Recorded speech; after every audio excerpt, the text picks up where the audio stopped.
Good evening everyone, I'm Peter Franklin Norbu. I will explain the review of writing style and adjective order. Yang pertama itu ada sentence variety, di mana ada 4, yaitu simple sentence, kedua compound sentence, complex sentence, compound complex sentence.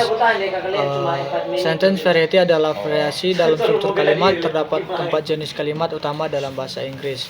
Dan sebagai contohnya itu dari simple sentence, she studies every day, itu subjeknya ada she, predikat dan studies. Kedua itu ada compound sentence, contohnya itu ada I like to read and my sister enjoys painting, di mana dua klausa ini independen disambung oleh kata sambung and.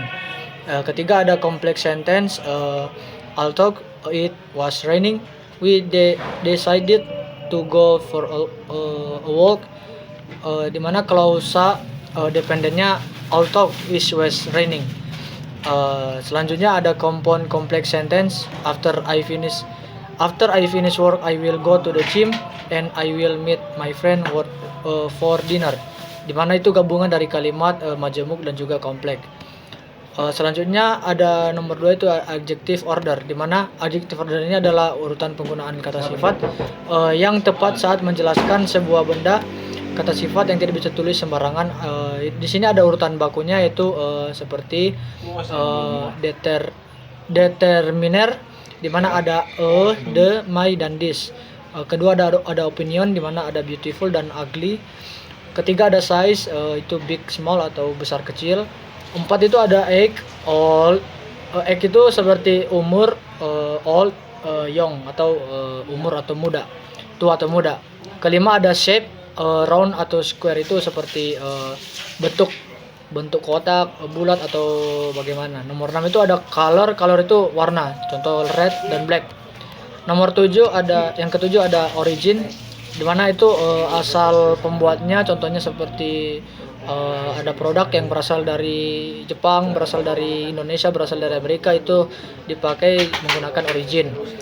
Material itu ada wooden atau silk, contohnya itu material itu dia ini produknya terbuat dari apa, contohnya terbuat dari kayu, terbuat dari besi, itu contohnya. Nomor 9 itu ada qualifier. Qualifier itu contohnya kayak dalam kategori, contohnya kayak sebuah benda ada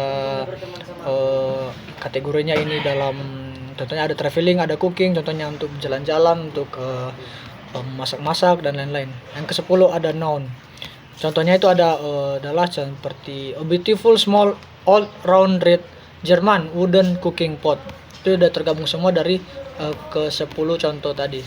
Selanjutnya ada nomor 3 itu writing style, dimana itu adalah naratif. Narrative writing ini adalah gaya menulis yang menceritakan suatu kisah dengan alur, karakter, latar, dan konflik. Biasanya itu menggunakan sudut pandang orang pertama, yaitu contohnya seperti I atau will, well, we. Dimana ciri-cirinya itu menggunakan bahasa naratif. Bahasa naratif ini seperti digunakan dalam cerita novel ataupun cerita pendek yang mengandung alur cerita, karakter, dan juga setting atau settingan atau yang dikarang gitu. Dan selanjutnya menggunakan gaya bahasa figuratif, metafora atau simil dan lain sebagainya. Langkah penulisan naratif itu ada contohnya seperti pre-writing, di mana pre-writingnya ada seperti menentukan topik yang dibuat secara outline.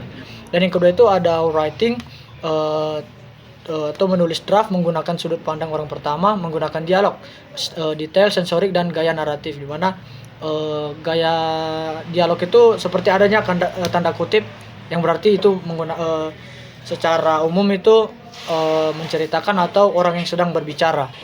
Yang ketiga ada editing, di mana ada revisi dan koreksi tata bahasa serta alur. Jadi editing ini seperti jika ada yang ingin diubah dalam suatu alur, itu namanya seperti revisi ya, atau koreksi. Jadi jika ada yang mungkin kurang cocok untuk digunakan dalam alur ini, mungkin bisa direvisi lagi lebih baik agar yang mendengarnya dapat lebih memahaminya. Itu contohnya seperti I remember the first time I rode a bicycle, the sun was shining brightly and the wind brushed against my cheeks as a pedal faster and faster. Itulah contoh yang dari writing style dan naratif. Sekianlah penjelasan saya. Terima kasih semuanya. Bye bye.